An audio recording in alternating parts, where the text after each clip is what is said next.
you know the number one rule in hiring family or friends in your business? There are so many opinions on this topic, and there is no right or wrong answer. The key is all how you handle the relationship. I have always had the mindset that I wanted to be 100% owner in my business. So that is what I have done over and over for the past 15 years. My main reason was I wanted to make the final decision and control the outcomes, good or bad. I have hired family and many friends to work with me throughout the years, and most of them have turned out really well because of one main reason. So today I am sharing with you the inside scoop on how to hire family or friends for success. Hey, my name is Sailynn and welcome to the Sailynn Show.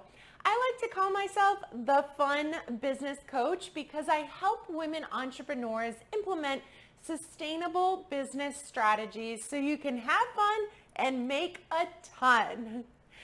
Each week, I empower you with training and a free resource based on successful strategies that I have used in one of my businesses. I share my journey with you to help you fast track your growth without all the headaches. This week, I'm sharing my brand new free training, the Legacy Business Blueprint Masterclass. This training is giving you the 3 secrets they don't teach in business school you must master if you want to build a profitable business while still having a life. Head on over to the show notes below to grab your seat today. When I purchased my franchise territory, I knew that the workload, based upon the research the franchisor had advised me to do prior, was going to be enormous if I wanted to get a running start. So I bit the bullet and hired someone from day one, which was the best decision for growth, but also super scary for my finances. It allowed me to focus on sales and marketing all day on the road while she was able to run the office duties. I started my franchise when I was 27 years old and had worked with women at 2 previous jobs. So when I decided to start my own business, my logic said to bring her along for our 3rd company together. I knew her personally, I knew her amazing work ethic, and I knew she could handle the job. It was the easiest hire ever, or so I thought.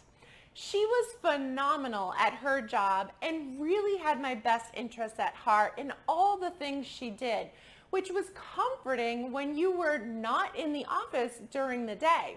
However, I kind of convinced her to come along for this ride with me, and I did not think long term for her situation.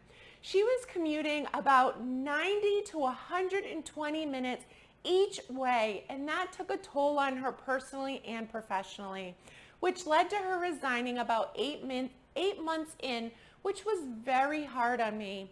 She was like a warm, cozy blanket who knew my quirks, knew what I liked, and always gave me 100% because we were friends. That was what I needed at that point in my business. But her replacement was a complete and total failure because I did not do my job as a leader. I hired someone through an organization I belonged to. I did not do a great job during the hiring process because I was too busy and the training was just subpar. But I thought because this person kind of knew me from that mutual organization, she would be like another warm, cozy blanket.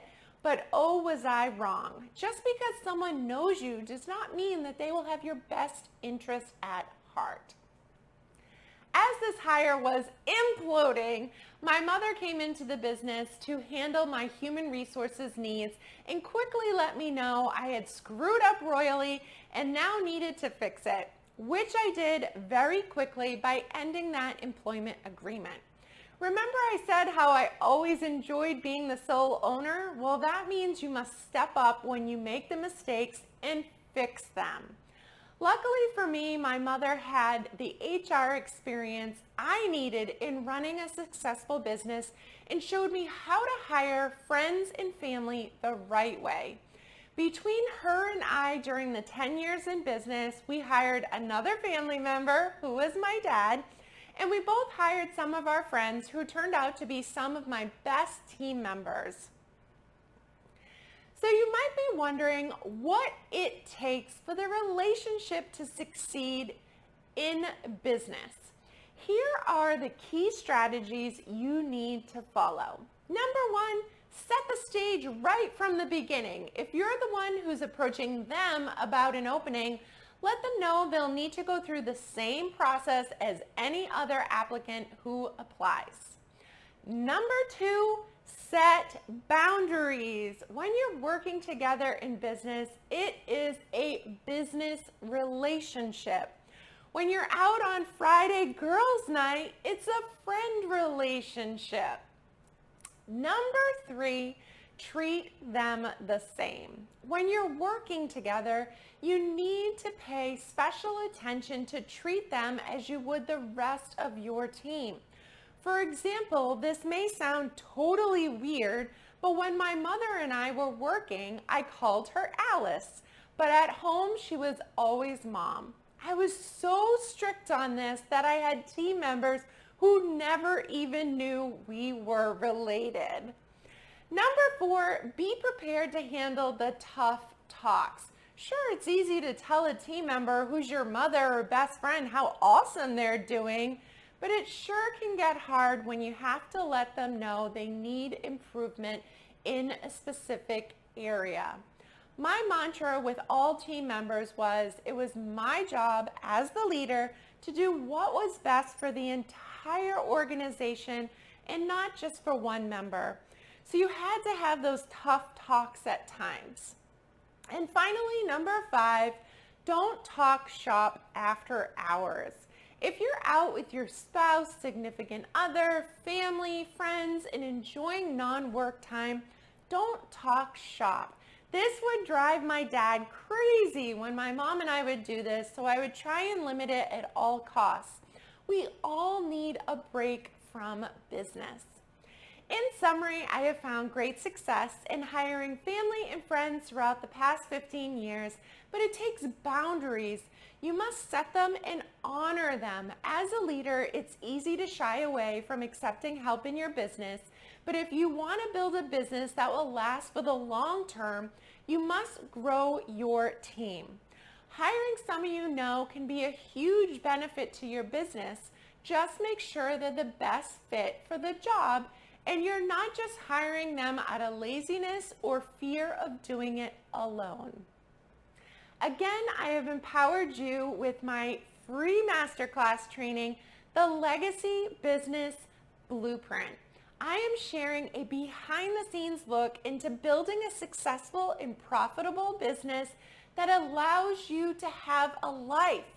These 3 secrets are the things they don't teach in business school, so it's a must watch. If you want to have a business that supports your dream lifestyle, you can register today through the link in the show notes below.